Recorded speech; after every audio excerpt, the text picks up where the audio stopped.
Neste vídeo, vamos dar continuidade ao nosso estudo sobre o problema fundamental clássico em sistemas distribuídos de eleição de líder. Vamos estudar, então, o algoritmo de Franklin. O algoritmo de Franklin, ele funciona em uma topologia anel, assim como o algoritmo visto anteriormente. Porém, esse anel ele permite uma comunicação bidirecional. Isso quer dizer que, dado um nó no anel, ele pode se comunicar tanto com o vizinho à direita quanto à esquerda. E comparado ao algoritmo anterior, isto é, o algoritmo de Chang-Roberts, ele possui uma complexidade de mensagens inferior. Assim como o algoritmo visto anteriormente, este algoritmo ele vai permitir que os nós estejam em duas cores, vermelha ou preta. Inicialmente, cada processo ele possui a cor vermelha e que vai implicar que ele é um candidato em potencial para a liderança. Este algoritmo ele é síncrono e ele vai executar em rounds. Isso quer dizer que um nó ele não pode passar para a etapa, o round posterior, exceto se todos os nós tiverem finalizado a etapa atual. E aí vem justamente a pergunta: como nós podemos saber que um round anterior finalizou? Não sei se vocês se recordam, mas um exercício que foi deixado em um vídeo anterior foi justamente propor uma solução para o problema de sincronização em rounds utilizando um mecanismo de memória compartilhada. Em cada round no algoritmo de Franklin, cada processo vermelho ele vai executar basicamente duas grandes ações. A primeira delas é enviar um token contendo seu identificador único para ambos os vizinhos ativos. Em outras palavras, os vizinhos que se encontram antes à direita e à sua esquerda, mas vejam que vizinhos ativos. Além disso, os nós eles vão ter que examinar os tokens recebidos dos seus vizinhos. Quando um processo ativo P ele tiver recebido mensagens dos seus vizinhos Q e R de ambos os lados, há três casos possíveis. O primeiro caso, o nó P ele possui um identificador maior do que os seus vizinhos, então justamente ele vai entrar no novo round e vai enviar o seu identificador justamente para ambas as direções e vai examinar as mensagens recebidas. No caso do vizinho, do nó P, ele possui um identificador inferior aos seus vizinhos, justamente ele vai se marcar com a cor preta. Isso quer dizer que ele vai sair da disputa pela liderança. No caso em que o máximo dentre os seus dois vizinhos é igual ao próprio identificador, justamente P ele vai se decretar líder. Vale ressaltar que, assim como o outro algoritmo, um processo preto ele vai permanecer passivo e justamente vai atuar apenas como um roteador. O algoritmo de Franklin ele vai justamente eleger um líder único e isso vai levar no máximo 1 mais log de n rounds. Em outras palavras, esse algoritmo ele possui um número de rounds logaritmo em função do número de nós. Então, por exemplo, se nós tivermos em uma rede, um sistema distribuído com 10 elevado ao cubo, então nós teríamos aproximadamente 1 mais 3 igual a 4 rounds para decretar um novo líder. Aqui podemos ver um pseudocódigo do algoritmo de Franklin. Então, justamente, inicialmente, todos os processos estão vermelhos. Inicialmente, o round é igual a 0. E o processo I justamente vai enviar o token contendo seu identificador para os seus vizinhos.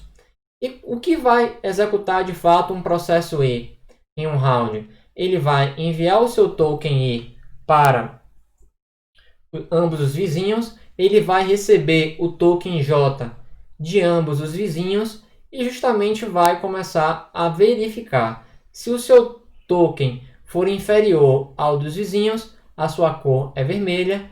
Se o seu token for maior do que o de ambos os vizinhos, vejam que há um quantificador para todo token. Então ele recebe token dos seus dois vizinhos, logo serão duas mensagens de certa forma. Se for maior, ele vai mover, ele vai sobreviver a essa rodada e vai partir para a próxima rodada. Se para todo token que ele receber for igual, justamente o algoritmo vai terminar. Então aqui nós temos os cenários da execução do algoritmo. Então, inicialmente, todos os nós estão vermelho. Então, o nó 7, por exemplo, ele vai enviar o seu token para ambos os vizinhos e vai esperar receber. Então, passando nó a nó, começando pelo nó 0, ele vai ver que ele possui 0 é menor do que o máximo dos seus vizinhos, que no caso 5, 2, o máximo é 5, então ele vai se tornar preto. 2. Ele possui um identificador maior do que os seus dois vizinhos, então ele sobrevive à próxima rodada. 1. Ele vai perder, pois 3 é maior do que 1. 3. Ele vai também perder, pois 9 é maior do que 3. O 9, ele vai receber o token 6 e 3 e vai entender que 9 é maior do que 6, logo ele sobrevive. O 6 vai sair do páreo, justamente porque o seu valor identificador é menor, inferior aos seus vizinhos. O 7 vai sobreviver, pois 7 é maior do que 5 e 6. E 5 não vai sobreviver, pois 7 é maior do que 5. Então, depois do round 0, temos como sobreviventes os nós 7, 2 e 9. Lembrando que no início de cada round, cada nó vai enviar o seu identificador em ambas as direções. Então vejamos que o 7 vai enviar 7 para 5 e para 6. Porém, esses dois nós, por estarem preto, eles vão justamente atuar como roteadores e vão simplesmente encaminhar essas mensagens. Então o 5 vai enviar para o 0, que também está preto, e vai enviar para o 2. Então o 2 vai receber a mensagem do 7. O nó 6, por sua vez, vai repassar a mensagem 7 para 9. Então, esse funcionamento vai ocorrer com os demais nós. Então, o nó 7 vai receber 2 e 9. Então, ele vai sair da disputa, pois 9 é maior do que 7. O nó 2 também sairá, porque 2 é menor do que o máximo entre 7 e 9. Então, o nó 7 e o nó 2 justamente vai se tornar preto. O nó 9, por sua vez, justamente vai sobreviver, pois 9 é maior do que o máximo entre 7 e 2. Ao fim do round 1, o nó 9 foi o único sobrevivente. Então ele vai executar mais uma vez o algoritmo enviando o seu identificador em ambas as direções, no caso para os nós 6 e 3, e que eles atuarão como roteadores e repassarão. Então vejamos que a mensagem do 3 passará para o 1, o 2, 0, 5, 7, 6, até retornar para o 9.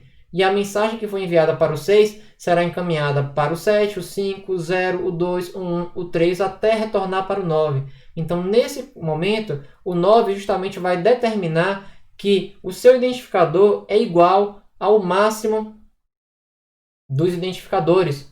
Portanto, ele vai entender que ele é justamente o líder, a única mensagem que sobreviveu às rodadas, às fases do algoritmo.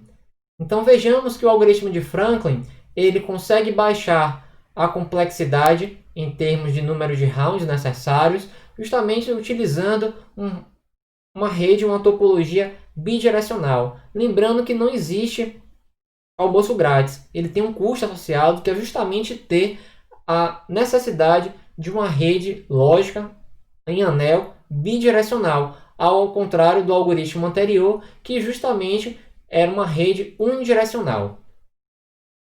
Muito obrigado.